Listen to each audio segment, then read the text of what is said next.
The Pentagon is deploying the USS Gerald R, the world's largest aircraft carrier, to the Middle East. It will join the USS Abraham Lincoln, already stationed in the Arabian Sea, placing to full carrier strike groups within striking distance of Iran. The move comes as President Donald Trump intensifies pressure on Tehran to reach an agreement regarding its nuclear program. Trump warned that failure to strike a deal would be very traumatic for Iran, and suggested negotiations should move quickly. Indirect talks were held last week in Oman, but fresh negotiations have yet to materialize, even as Iranian officials shuttled between Gulf states, exchanging messages through intermediaries. The deployment, first reported by the New York Times, marks a significant military escalation. It also represents a rapid turnaround for the Ford, which had been moved to the Caribbean last October during operations that culminated in the capture of Venezuelan leader Nicolas Maduro.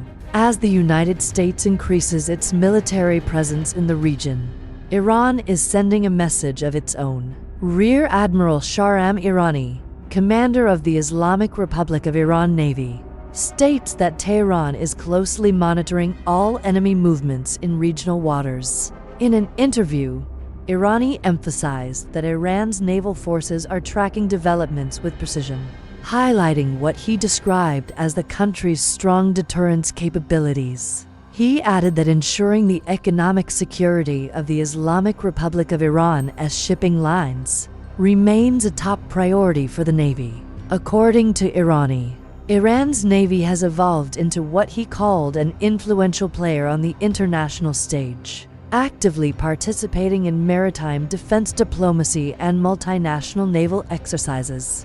Gulf Arab nations are warning that any strike on Iran could ignite a broader regional war at a time when the Middle East is still reeling from the Israel-Hamas conflict in Gaza. Trump also held lengthy talks this week with Israeli Prime Minister Benjamin Netanyahu, stressing continued diplomacy even as Israel pushes for tougher demands on Iran's missile program and its support for militant groups. Meanwhile, pressure is building inside Iran itself. Families are beginning to mark 40 days since the government's deadly crackdown on nationwide protests.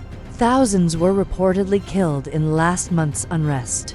In cities like Mashhad, mourners have gathered at graveyards singing Iran, a patriotic anthem dating back to the era of Mohammad Reza Pahlavi. The song, once banned after the 1979 Islamic Revolution, has resurfaced as a symbol of defiance, with 2 U.S. carrier strike groups now positioned near Iranian waters. Diplomacy and deterrence are unfolding side by side. Whether this unprecedented show of force leads to a nuclear deal or deeper confrontation may be decided in the coming weeks. You're saying stop entertaining.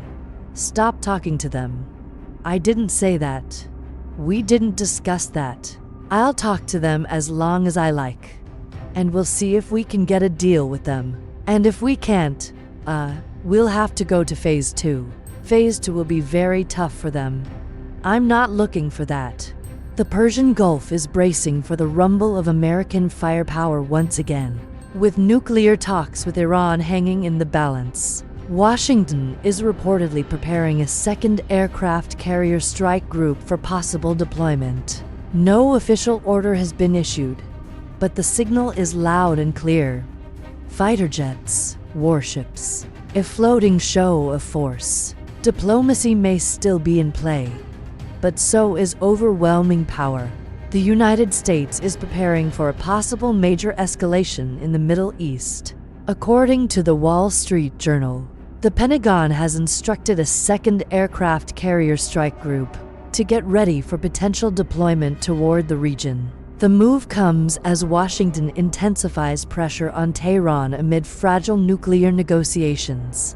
3 U.S. officials told the newspaper that the preparations are part of a contingency plan in case diplomatic efforts collapse. President Donald Trump has not yet issued a formal deployment order, and officials stress that plans could still change. but one source indicated that such an order could come in a matter of hours. The USS George H.W. Bush, currently completing training exercises off the coast of Virginia, is reportedly among the carriers being readied. If deployed, it would join the USS Abraham Lincoln, which is already operating in the region as part of a broader U.S. military buildup. That includes additional warships, air defenses, and fighter aircraft. President Trump publicly acknowledged he is considering sending another carrier. "We have an armada that is heading there, and another one might be going," he said, adding that Washington would have to do something very tough if negotiations fail behind closed doors. Trump also met Israeli Prime Minister Benjamin Netanyahu at the White House to discuss Iran. While Trump says he prefers a negotiated agreement, uncertainty surrounds the next round of indirect talks. U.S. and Iranian officials met in Oman last week, their first negotiation since last year's strikes on Iranian nuclear facilities.